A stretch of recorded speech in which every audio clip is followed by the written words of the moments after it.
One of the biggest challenges of grounds maintenance teams is being able to prove that work has actually been done. Disputes are common, and without clear data, it's difficult for councils, contractors, or cleansing companies to justify their work to stakeholders. And that's where Joule software comes in. Our software completes the Plan, Do, Check, Act cycle and generates digital reports to close the loop. No more assumptions, but instead clear and structured evidence as to the work that's been delivered. Here is how it works. With Joule, you can generate reports that are either route-based or area-based, depending on your needs. These can be easily exported as CSV files for external use or accessed directly through our API connections. This makes it simple to share information with partners, managers, or even the public with full transparency. And when it comes to Joule sweeping, the reporting goes one step further.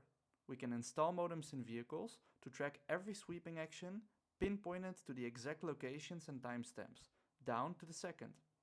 This means you're not only recording that sweeping has taken place, but you can also see precisely where and when it happened. The result? Your teams can use this data to refine and optimize how they work, while also having the evidence to justify it to any important stakeholder.